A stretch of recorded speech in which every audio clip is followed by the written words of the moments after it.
Your Excellency, a good morning, a good afternoon, a good evening to all of you online who are joining us today for another of our Global Leaders Series events.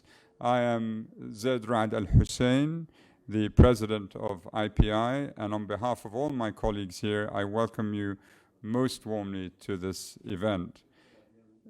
Today we are enormously privileged to be hosting the chairperson of the African Union Commission, His Excellency Musa Faki Mohammed, and for him to share with us his thoughts under the rubric Opportunities and Challenges for Peace in Africa amid a world of turmoil.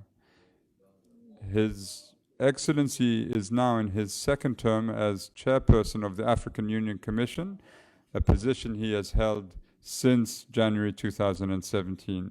He previously served as Prime Minister and Foreign Minister of his own country, Chad.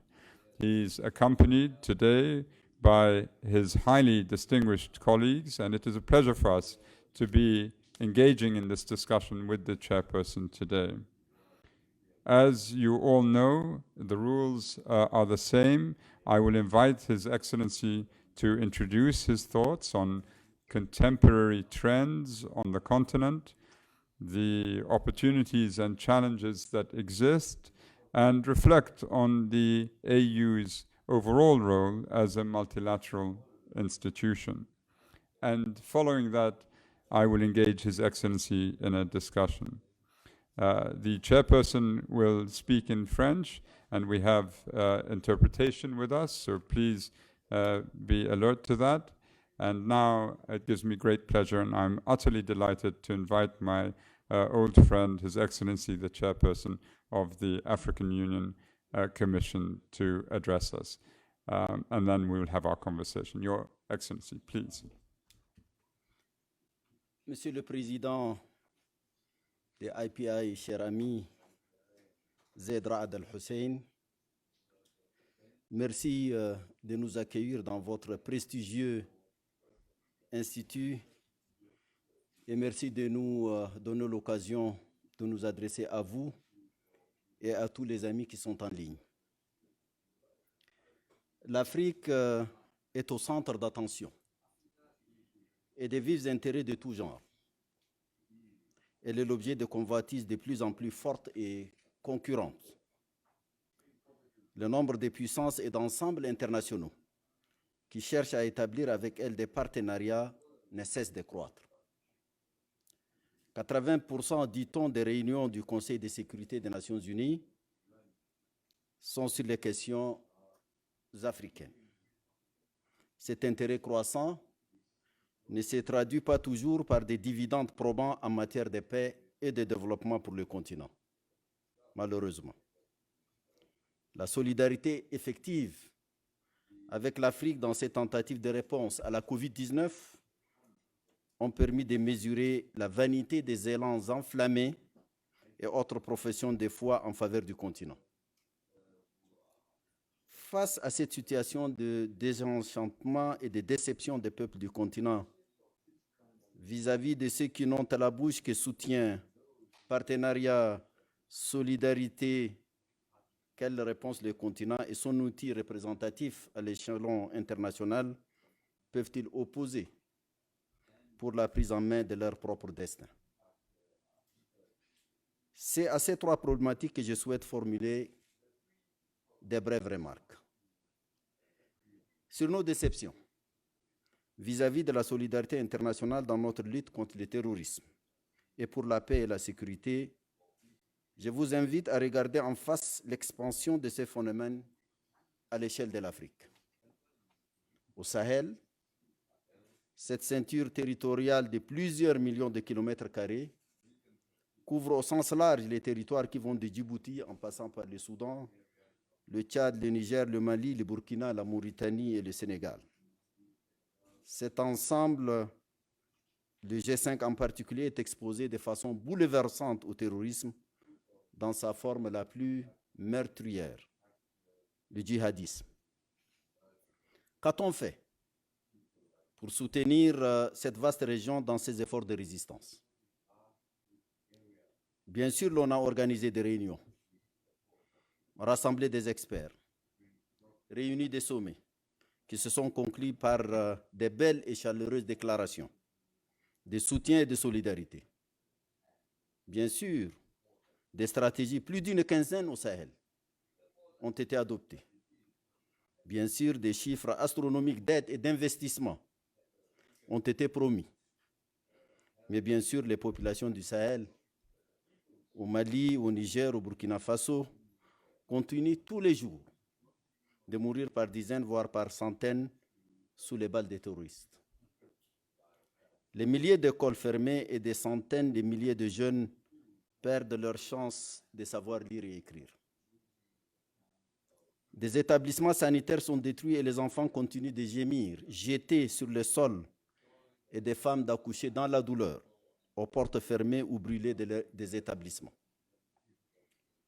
Lorsque les pays du G5 se mobilisent et montent sur pied une force de défense commune, la réponse donnée ici, à New York, à leur légitime requête d'obtenir un financement de cette force sur les ressources éligibles des Nations Unies est un niet constant et imperturbable. Où sont passés les instituts d'études, des stratégies et de recherche, les militants de bonne cause? Où sont passés les think tanks dévoués à l'humanisme et à la coopération entre les peuples? Où sont passés les ONG au but noble et pétri d'idéaux de paix et de sécurité du monde? Difficile de ne pas conclure que lorsqu'il s'agit de l'Afrique, toutes ces voix deviennent aphones, silencieuses, absentes du concert et du chant qu'ils animent autrement avec fracas. Ce qui s'observe au Sahel s'observe mutatis mutandis partout sur le théâtre de l'expansion et de la résistance au terrorisme en Afrique. Ouvrons les yeux et consultez les cartes.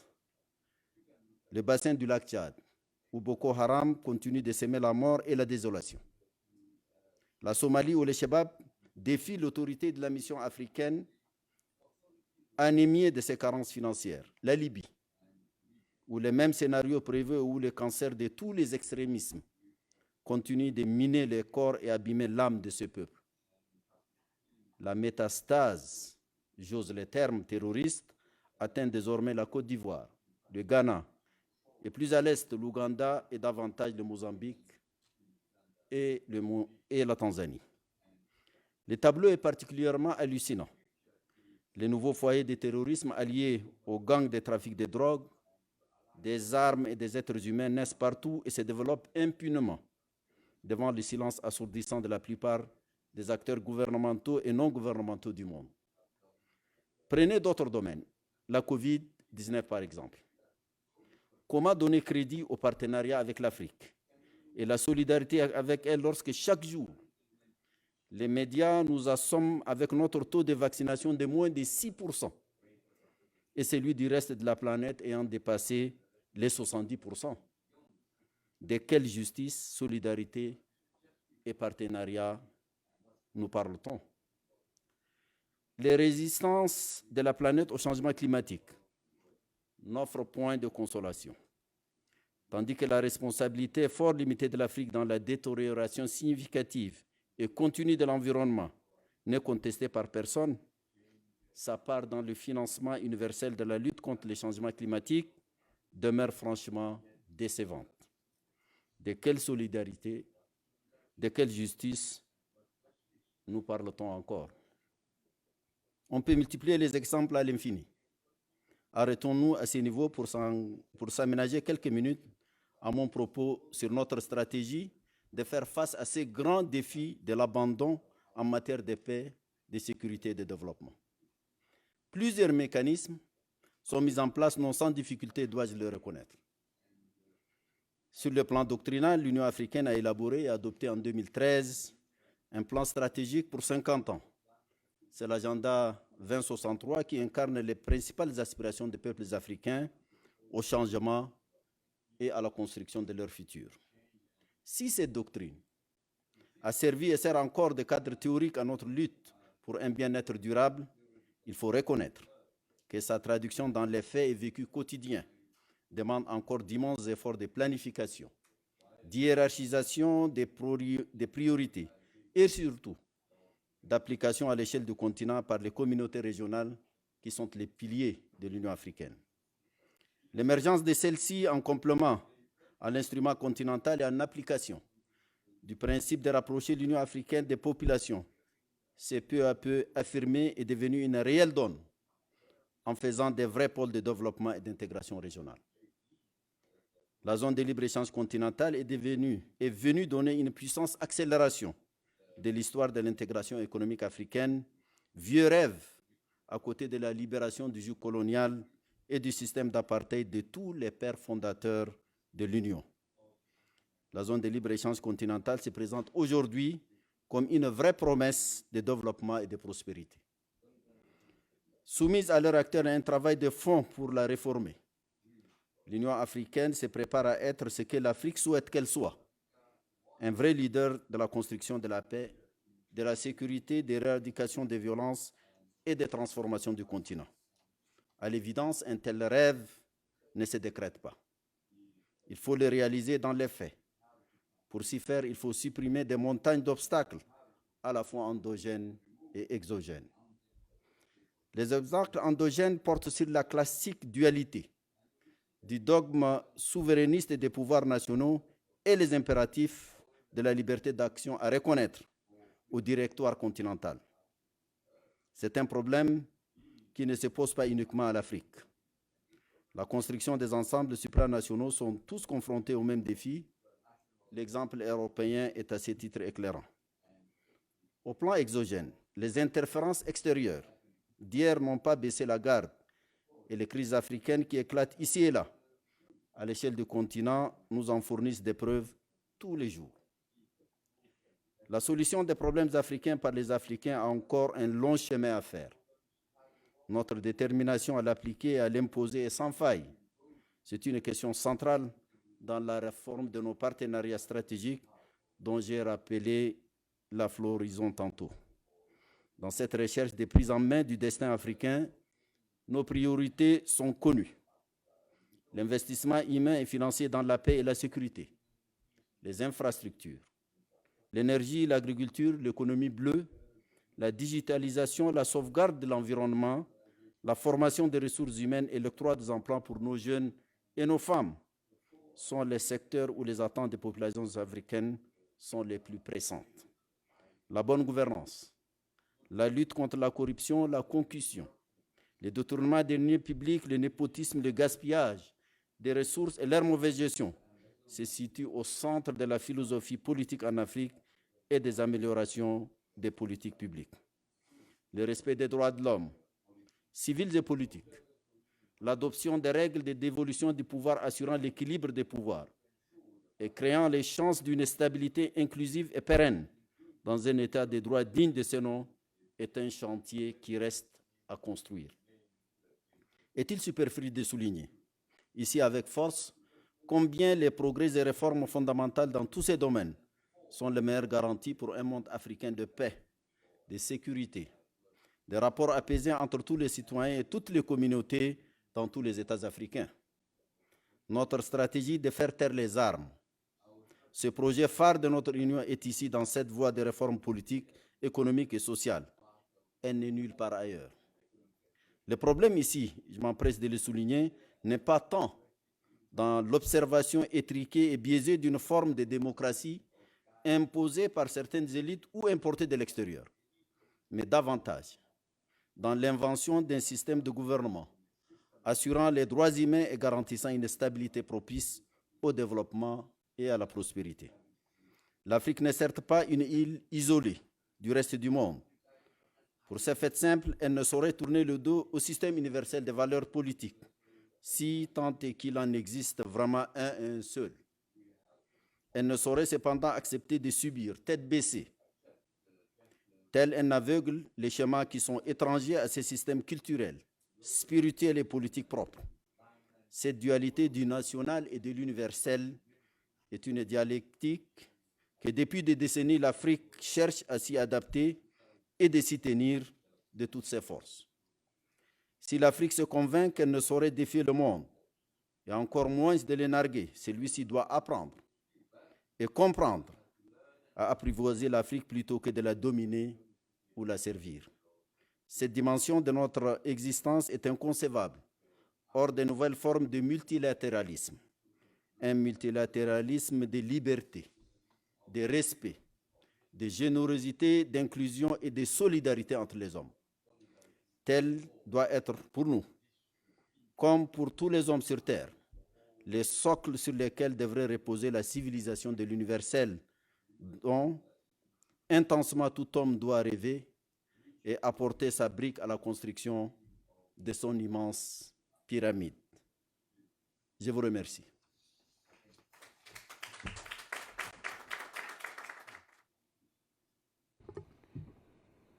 Your Excellency, thank you so much for giving a very forthright, very straightforward analysis on how you see both the relationship between the African continent and the rest of the world and the aspirations of millions of people in Africa and what they hope for. Listening to you, one senses the frustration, obviously. You are also hopeful. You're both realist and optimist, perhaps, in that sense. You're currently in New York for meetings, your annual consultations with the United Nations. The Secretary General, Antonio Guterres, yesterday said the partnership with the African Union Commission is stronger than ever. To the extent you can talk about them, what are your key impressions? The partnership seems strong, but you yourself have spoken about the lack of commitment, perhaps, by countries in the global north to do the right thing. We have this ongoing discussion about the future of the international presence in Somalia. The Peace and Security Council took a decision recently. We will see how this plays out in 2022 with the Security Council. So where do you see this partnership heading now with the UN? And you've touched upon it in your speech. And what would be your priorities for collective action moving forward? Merci beaucoup, une fois de plus, de me recevoir à IPI et me donner la possibilité d'échanger avec vous sur les priorités du continent. Je voudrais vraiment d'emblée vous dire, cher ami, que je ne suis pas un diplomate de type classique. Et donc, ce que j'ai dit, c'est ce que je ressens. Ça ressemble à de la frustration, à de l'indignation. Je l'assume. Le continent aujourd'hui, pour me limiter aux propos que j'ai développés, a une question de paix et de sécurité, à une terrible pandémie, d'ailleurs tout le monde est touché, à la question des changements climatiques. Sur ces triptyques, le constat est fait par tous que le continent est délaissé. Nous avons tenu hier notre 5e réunion. Je dois reconnaître que depuis 2017, depuis notre élection, moi-même et le secrétaire général Antonio Guterres, nous avons signé un accord cadre dans le cadre de la paix et de la sécurité, un autre accord cadre sur les questions de développement. Et nous avons institué ces consultations annuelles. Je peux d'emblée vous dire que le secrétaire général Antonio Guterres est un homme très engagé, parfaitement conscient des enjeux, et il est tout aussi frustré que moi sur les traitements faits à ce continent, dans différents domaines. Les questions de... aujourd'hui, le continent africain est devenu malheureusement un repère du terrorisme, qui n'est pas un phénomène endogène au continent africain. Depuis 2013, le Mali, tout le Sahel, le bassin du lac Tchad, sont fortement bouleversés par des groupes terroristes qui ne font plus la distinction. Cette année, il y a plus de 1500 civils qui ont été assassinés au Niger, autant au Mali, autant au Burkina Faso. Face à cette menace d'envergure qui devrait être l'affaire de l'ensemble de la planète, nous avions depuis bientôt une décennie plaidé jours et nuits auprès de nos partenaires et particulièrement auprès du Conseil de sécurité des Nations Unies, particulièrement auprès des membres permanents du Conseil de sécurité des Nations Unies. Il s'agit du terrorisme, tout le monde le reconnaît que c'est une menace à la paix et à la sécurité. Et ça, c'est la raison d'être même du Conseil de sécurité des Nations Unies. Il y a plusieurs missions des Nations Unies de maintien de la paix en Afrique. Chacune coûte au moins $1 milliard par an. Mais il n'y a ni paix, ni stabilité. Il n'y a pas de paix à maintenir. Nous avons demandé à ce que cette question-là soit révisée. Le G5 Sahel, les 5 pays du Sahel, très pauvres, impactés par la sécheresse, par la désertification, ont mobilisé au moins 5 000 hommes. On a demandé $500 000 pour permettre à cette force d'être opérationnelle et de lutter contre le terrorisme depuis des années. On n'a pas reçu un seul copain. C'est injuste. On nous a fait des promesses énormes qui ne sont pas tenues. Sur la question de la pandémie, 6%. Ça, je crois que ce sont les estimations les plus optimistes. Nous sommes 1,2 milliard d'habitants. Le mécanisme du COVAX, les mécanismes de je ne sais quoi ont été tous mis devant nous, mais le constat est celui-là. Il était question qu'on soit au moins à 40-60% des vaccinés africains à la fin de l'année 2021. Nous sommes au mois de décembre. Dans quelques semaines, cette année serait terminée. Nous sommes à moins de 6%. Là également des promesses non tenues. Sur la question du changement climatique, Glasgow s'est tenu il y a quelques semaines. Les fonds verts, on nous a annoncé des centaines de milliards depuis des années. Rien n'est arrivé.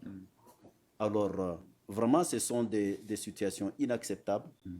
Naturellement, nos priorités sont celles-là. Nous continuons à travailler avec le système des Nations Unies. Je me demande si on a un autre choix, mais cela ne peut pas nous empêcher d'interpeller ceux qui tiennent le haut du pavé, qui regardent et qui assument leur part de responsabilité.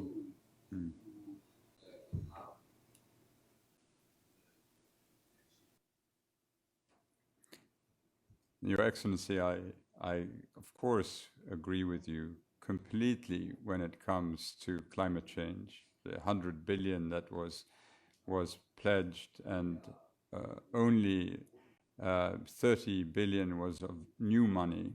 The rest was in ODA. And as well, the comments you made on the pandemic, who could challenge what you were saying? But I respect you so much that I'm going to challenge you a little bit on the terrorism. I think we would all agree that it's the duty of every country to defend its citizens against those who use the most violent, ruthless methods to destroy society. This, there is no disagreement. I think we all agree. But would you not agree with me as well that governments also make mistakes when they attack civil society, when they attack the press? They give the ground for terrorism to continue to flourish. I would, in my old position, when I came to visit you in Addis, I was always concerned about overreaction by governments, by making everything about security and not about development, about education, about health, about employment. And I think your comments are correct. I mean, many of these countries are poor, they don't have the financial resources. But you would agree with me that we also make, if I can speak as someone who used to represent a country in the South, we also make mistakes, no? And this plays into the hands of the extremist groups. Would you not agree? Absolument, je suis parfaitement d'accord avec vous. Parmi les causes profondes des crises et des violences dans le continent africain, la malgouvernance occupe une place de choix. Nous le reconnaissons. Il y a une part de responsabilité des gouvernements africains. Mais le phénomène du terrorisme, c'est vrai qu'il a trouvé un environnement propice de malgouvernance, d'absence de l'État, de la faiblesse des institutions. Ça, c'est une évidence. Mais il n'en demeure pas moins que c'est une menace universelle. Autant on a vu la solidarité et la mobilisation de l'ensemble de la communauté internationale en Irak, en Syrie, pour pouvoir soit détruire, soit limiter fortement les capacités de l'État islamique, autant nous constatons un double standard. L'Afrique est atteinte depuis bientôt une décennie, avec un phénomène qui gagne chaque jour le terrain, et nous constatons aucune solidarité agissante, au point où on n'arrive même pas à mobiliser les fonds qui sont destinés pour ça, par le Conseil de sécurité, pour venir soutenir des États, même s'ils ne sont pas très bien gouvernés, mais quand même ce sont des êtres humains qui meurent chaque jour. C'est là où le bas blesse. Mais je reconnais bien que nous avons notre part de responsabilité. Yes. Your Excellency, this week, the heads of state and government of the African continent in Senegal, there's a meeting with China and a forum that's convened by Senegal. And we know that the AU has helped facilitate partnerships with many bilateral and multilateral partners, such as the US, EU, Russia, China, Turkey, Japan. How do you see these forums strengthening the continent's engagements and priorities? 2 months ago, President Kenyatta was sitting where you are, and I asked him whether or not the African countries are concerned about the tensions between China and the US having an effect, a negative effect, on many countries in Africa who want to have good relations with everyone. Is this a concern that you also share? Absolument. D'abord, au niveau de l'Union africaine, nous avons une approche d'un multilatéralisme ouvert. C'est la raison pour laquelle nous entretenons des partenariats multiples avec les différents pays, les différents continents, États individuels ou groupes d'États. Avec la Chine, les États-Unis, comme vous l'avez dit, l'Union européenne, l'Inde, la Turquie, la Corée. Nous avons des relations multiples avec différents partenaires. L'objectif pour nous, c'est de faire en sorte de drainer des investissements pour développer notre continent qui, vous le savez, est une puissance démographique et qui a des ressources naturelles très importantes. Notre objectif est d'exploiter ces ressources au bénéfice de ce continent, l'industrialiser, l'intégrer pour que ces populations vivent normalement, selon les standards acceptables. C'est vrai, il s'est tenu avant-hier et hier une réunion ministérielle du FOCAC, donc le forum entre l'Afrique et la Chine à Dakar, auquel j'ai participé virtuellement. Là également, nous sommes en train de faire le point de notre partenariat avec la Chine, qui est une puissance très présente dans le continent africain, mais personne n'a le monopole de nos relations avec le reste du monde. Nous sommes ouverts pour peu que les gens respectent nos intérêts, qu'ils s'inscrivent dans la vision que nous nous sommes donnée nous-mêmes de ce continent, ce qui malheureusement n'est pas souvent le cas. Il faut le reconnaître, nous sommes un continent qui a subi pas mal historiquement des injustices. Il cherche à s'affirmer, il cherche à coopérer avec les uns et les autres. Naturellement, si il y a un proverbe africain qui dit que quand il y a deux éléphants qui se battent, c'est l'herbe qui en souffre. Donc si la Chine et les États-Unis, qui sont des puissances industrielles très importantes, militaires très importantes, les relations se dégradent, naturellement cela va impacter négativement l'ensemble du monde et certainement l'Afrique. Okay. One of the African Union Commission's priorities in the last few years has been to improve the integration, coordination, and effectiveness of its partnerships with the sub-regional organizations like IGAD, SADC, ECOWAS. Where do you see these improvements now relating to continental integration? And how do you do the division of labor? When do certain issues become absolute priority for a sub-regional organization, and when is it that the Commission and the Union has to be seized? Je l'ai rappelé dans mon propos, en 2013, l'Union africaine a élaboré un agenda, l'agenda 2063, qui a fait le bilan des 50 premières années d'indépendance ou de la création de l'OUA, Union africaine, et s'est projeté pour les 50 prochaines années. Cet agenda a été participatif et il est très ambitieux. Il veut mettre en place cette Afrique que nous voulons, c'est-à-dire une Afrique intégrée, une Afrique prospère et une Afrique en paix. C'est la raison pour laquelle nous avons dû commencer en 2017, quand j'ai pris fonction, à une réforme de l'Union africaine. Un accent particulier a été mis sur la nécessité de booster l'intégration et le partenariat entre l'Union africaine et les communautés économiques régionales qui sont les piliers de l'intégration. Un travail important a été fait. Nous avions un protocole qui régissait ces rapports. Nous l'avions révisé, il a été adopté.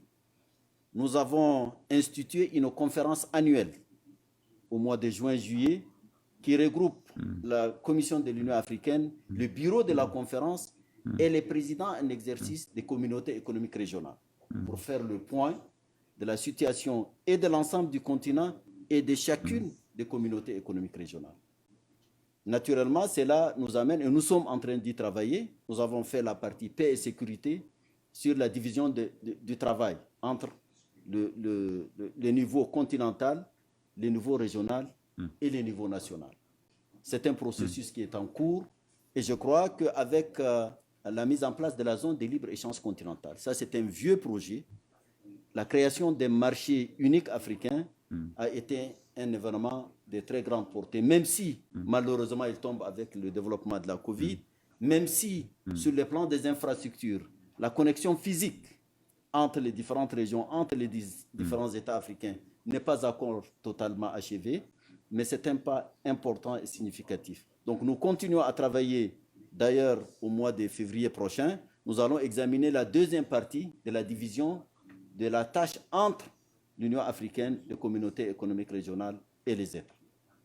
C'est ça notre démarche, une démarche dynamique pour réaliser une intégration effective et qui doit être cohérente.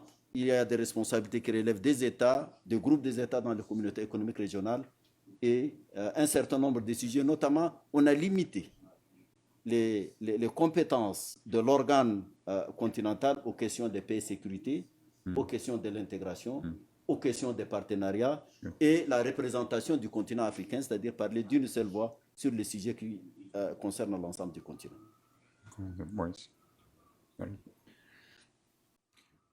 Your Excellency, unfortunately this year, the continent has seen several challenges with respect to unconstitutional changes in government. And of course, one has in mind the events in Sudan most recently. Now, this is an issue for the AU and has long been an issue among global leaders. Now, the Loma Declaration and the African Charter on Democracy, Elections and Governance has been key. How do you think African member states can better resolve their commitment to these issues? And if you could give us an update on how you see things in Sudan at the moment. En tout cas, c'est une bataille de tous les jours. Le président de la Commission de l'Union africaine que je suis est le premier à être choqué et interpellé par des changements anticonstitutionnels. Nous avons une charte sur les élections, la démocratie et la gouvernance. Nous avons des textes similaires au niveau des communautés économiques régionales. Et nous nous sommes dit que les coups d'État étaient de l'histoire, malheureusement. Je crois que le contexte économique, le contexte social, les problèmes de sécurité dans le continent ont été un facteur encourageant à ces genres de comportements qui ne sont nullement justifiables. Et vous l'aurez constaté, chaque fois qu'il y a eu un changement anticonstitutionnel, l'Union africaine, les communautés économiques régionales ont suspendu ce pays. Mais il est de notre devoir également d'accompagner pour pouvoir revenir à l'ordre constitutionnel. C'est pour cela que j'ai dit que c'est une bataille de tous les jours. L'exemple du Soudan est assez emblématique. Ce pays, pendant 30 années, a vécu sous un régime assez particulier, le régime islamiste d'El-Béchir. Ces pays étaient traversés par des guerres extrêmement violentes, avec une multitude de mouvements armés. Ces pays, au cours de ces parcours, a dû pratiquement subir une sécession. Donc le Soudan du Sud a pris son indépendance. Et donc, les événements de 2019 étaient un grand espoir. C'était une manifestation de la population soudanaise, surtout de sa jeunesse et de ses femmes, qui, ensemble, il faut le reconnaître, c'est une vérité historique également, à un certain moment, les forces de défense et de sécurité ont également joué le jeu. Et je rappelle que c'est l'Union africaine qui était vraiment à la tête pour pouvoir négocier, faire ce travail entre le rapprochement entre les différentes parties et mettre en place cette architecture, cet attelage où civils et militaires ont convenu d'une déclaration constitutionnelle pour organiser une transition à l'issue de laquelle des élections seront organisées. C'était quand même un schéma original. 2 ans après, je crois que les contradictions à l'intérieur ont fait que nous avions malheureusement, je dis bien malheureusement, assisté à un coup d'État. Le Soudan a été suspendu. Le Conseil paix et sécurité de l'Union africaine s'est prononcé sur la question. Et nous avons fait toute la pression nécessaire et nous avons constaté un pas positif, le fait de réhabiliter le Premier ministre Abdallah Hamdok, qui est revenu, qui est Premier ministre, avec une plénitude vraiment de pouvoir et qui commence à travailler à la mise en place d'un gouvernement qu'ils ont voulu des technocrates en laissant les partis politiques s'organiser pour les élections. Je crois que c'est un pas positif, même si cette expérience amère a montré un recul, mais je crois que l'objectif, parce que pour la première fois, la classe politique, la société civile, l'armée, les forces de défense et de sécurité, et les mouvements armés qui étaient en rébellion, parce qu'il y a eu un accord, l'accord de Djouba, toutes ces composantes-là se retrouvent dans un système aussi imparfait soit-il aujourd'hui à Khartoum, et je crois qu'on doit tirer avantage de cette occasion pour pousser, soutenir le Premier ministre, soutenir cette dynamique pour arriver à des élections et sortir le Soudan de l'instabilité. C'est ça notre souci. Et hier, nous avons largement discuté de la question avec le secrétaire général. Et je crois qu'avec les Nations Unies, nous sommes sur la même longueur d'onde sur la question.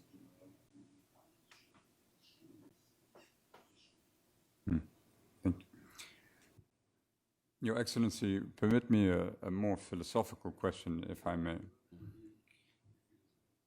When looking at many of these global challenges, one has the impression that it's almost like a football match, where the players are playing a game, and some of them are very strong players, and the referees blow the whistle, and less, or more and more, the players are ignoring when the whistle is being blown. And we've seen this on the pandemic, climate change. Both you and I, although you have been much more successful than me, so I should have studied harder when I was in school, have represented governments, and you were the prime minister of your own country, I was ambassador. And then you, of course, have been the chairperson of the commission, and I was in the UN Secretariat. So we've been both sides. We've been on the side of governments, and we've been on the side of an international institution. Would you not agree that over time the balance has shifted? It should be a balance between equals, the member states and the independent secretariat that is offering advice, offering counsel, trying to mediate good offices, and not one where the independent secretariat of any organization is viewed only as a service provider. We tell you what to do, you do what we tell you. Is this not a danger? And would you agree that there has been a shift? I can see it in many organizations where the member states, essentially all member states, are just too powerful. In other words, they're not really willing to listen to the referees when the referee is cautioning, appealing, pleading. Is that a fair analogy or analysis, or am I completely wrong here? Vous avez parfaitement raison. La dualité entre souveraineté des États et le pouvoir qu'il faut déléguer à un organe qui représente un groupe d'États, un continent comme le cas de l'Union africaine. Et je vous assure, chers amis, que je suis confronté à ces dilemmes au quotidien. Des grandes décisions, des grandes déclarations, des chartes, l'acte constitutif, des grandes décisions, l'agenda 2063, pas mal. L'arsenal est très grand, il est très vaste. Le problème se pose quand il faut mettre en œuvre toutes ces bonnes intentions. Ça, c'est une bataille de tous les jours. Et je crois qu'elle est plus féroce, je dirais même à l'Union africaine, que peut-être aux Nations Unies. Peut-être le nombre et les moyens dont vous disposez vous mettent peut-être à l'abri de cette difficulté. Mais pour avoir été Premier ministre, ministre des Affaires étrangères dans mon pays, je sais que les États ont tendance à ne rien céder. Mais pour le cas de l'Afrique en tout cas, le souverainisme ne réglera aucun problème. Nous sommes des États petits, même si parfois géographiquement nous sommes grands. Nous sommes confrontés à des défis qui dépassent même le continent uni, combien de fois les États pris individuellement. Donc je crois qu'il y a une nécessité absolue pour les États de céder une partie de leur souveraineté en mettant ensemble leur souveraineté pour créer une souveraineté plus grande continentale à même de peser. Je suis certain que si aujourd'hui tous les membres de l'Union africaine conçoivent à céder des compétences à l'organe qui les représente, qu'ils parlent en leur nom, parlant d'une seule voix, je suis sûr que nous allons peser. Et très souvent, les gens qui sont habitués continuent à user, à manœuvrer en profitant des positions individuelles, en nouant des relations parfois bilatérales pour affaiblir les positions communes. Ça, c'est quelque chose qui est dommageable, mais la dynamique, l'histoire nous enseigne, et je suis certain que tôt ou tard, tout le monde se convaincra sur la nécessité d'aller ensemble en maximisant ses chances de pouvoir au moins peser ou tout au moins défendre ses propres intérêts. To continue on this point and the focus on sovereignty, I find it amazing that the International Civil Aviation Authority organization, ICAO, can adopt a set of regulations which immediately become enforceable in every country, because no country will have a debate over whether the regulation should be implemented or not. Because nobody wants to step on a plane that then crashes with another plane. So we accept. ICAO adopts the regulation, immediately it becomes law everywhere, and no one says we have a sovereign right to say no, we have to debate, we have to. So why can we do it like that when it comes to aviation and flying, but seemingly so impossible when it comes to climate change, when it comes to these other areas where we're told no, sovereignty has to apply here, it doesn't apply here, but it applies here.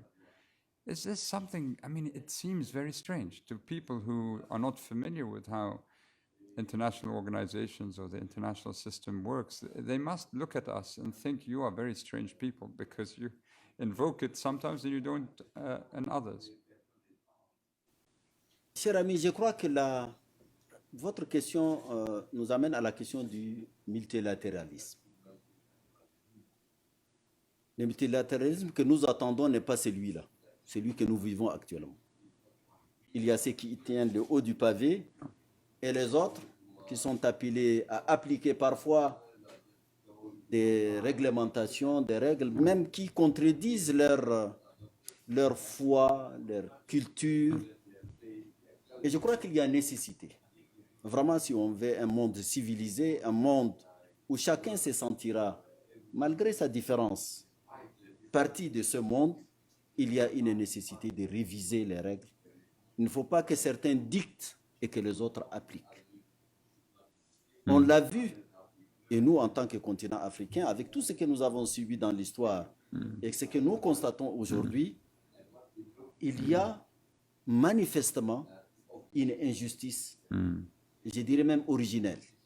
Il faut avoir le courage. Il faut avoir le courage d'engager ce dialogue de l'universel pour que chacun apporte sa contribution. Pour que l'on s'entende, qu'on convienne d'un minimum en tant qu'être humain, nés égaux avec les mêmes droits, avec les... Ça, c'est quelque chose de fondamental.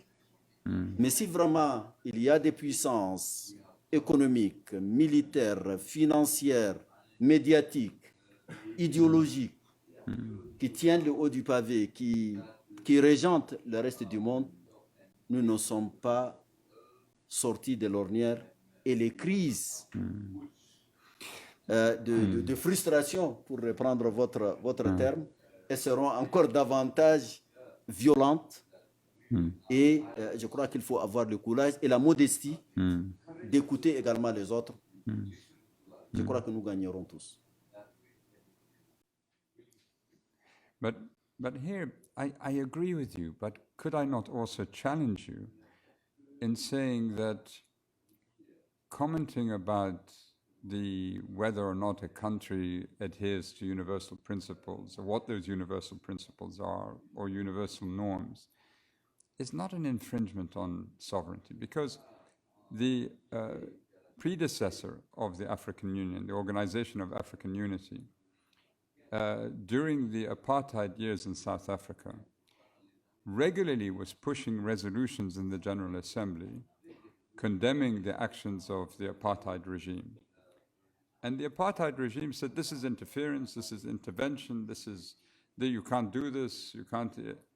And the General Assembly completely was in support of the OAU position, that this is not an intervention in the internal affairs, that the apartheid regime was committing essentially crimes, and the international community had a right to say this is wrong. I think we both agree that countries have to retain sovereignty, of course, over a variety of issues. We see that the business world is at best amoral, mostly can be very immoral as well, and countries reserve the right against that interference. But I worry that if we put up walls and we don't want to be audited, our behavior also may not be where we want it to be.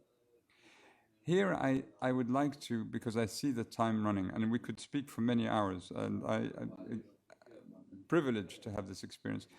I'd very much like to ask you, Your Excellency, about Ethiopia. It is the host of the African Union. All of us have been to Ethiopia many times to visit, of course, the African Union headquarters.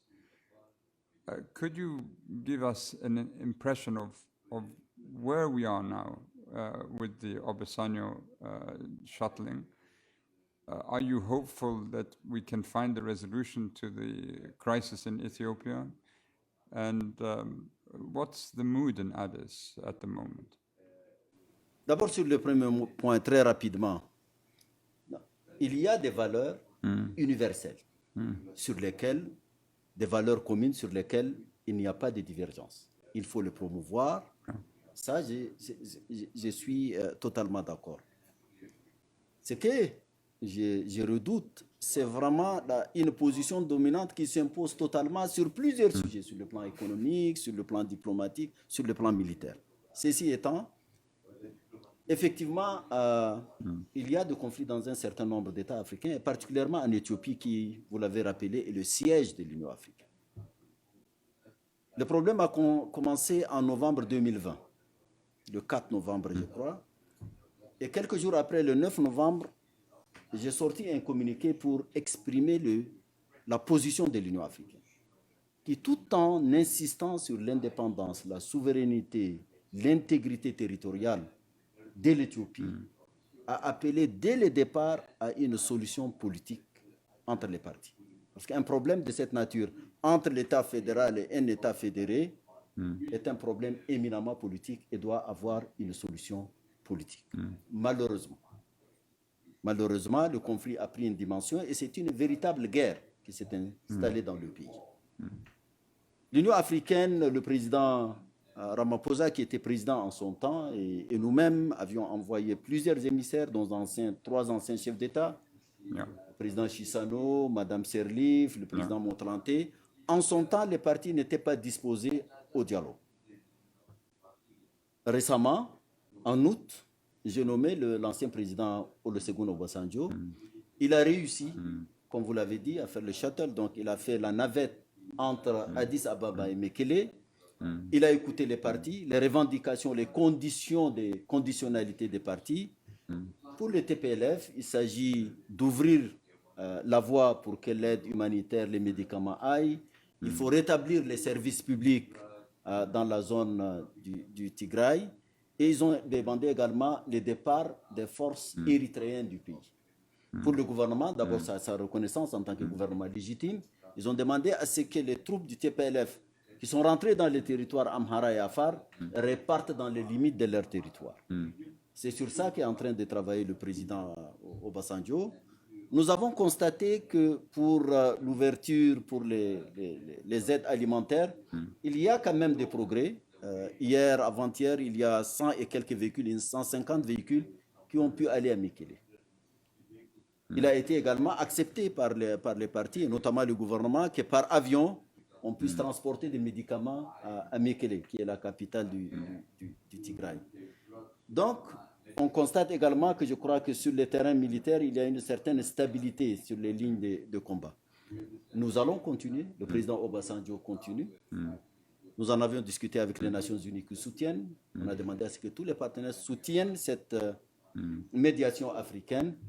Et nous avons bon espoir que cela puisse nous amener à ce que nous avions demandé, un cessez-le-feu, le respect et la possibilité que les vivres, que les médicaments atteignent toutes les populations qui sont touchées sur le plan humanitaire. Ça, c'est une demande élémentaire. Et pour nous, l'échec n'est pas une option. Il faut absolument que des solutions politiques soient trouvées. L'Éthiopie est un vieux pays, c'est un des pays, démographiquement, c'est le deuxième par le nombre de la population, et qui plus est, vous l'avez rappelé, est la capitale de l'Afrique, et c'est là depuis bientôt 60 ans. C'est quelque chose, nous en sommes meurtris, mais nous continuerons à travailler pour faire en sorte qu'un conflit de cette nature puisse trouver une solution politique par les voies de négociation. So you are cautiously optimistic at the moment. Absolument, je suis optimiste. Il faut absolument, je n'ai pas le droit d'être pessimiste. Il faut absolument qu'une solution politique soit trouvée pour éviter à ces pays la déstabilisation, surtout que la zone qui est la corne de l'Afrique est déjà fortement impactée, la Somalie, le Soudan, le Sud-Soudan. Je crois que ceci n'est pas acceptable. En plus d'autres crises dans le continent, je crois que cela n'est pas soutenable.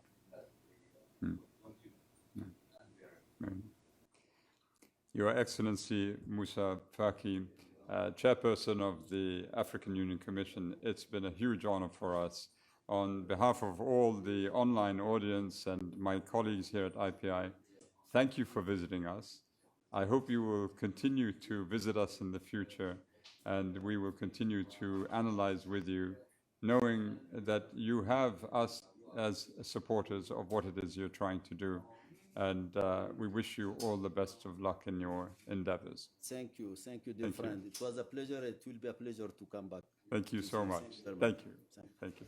We thank you.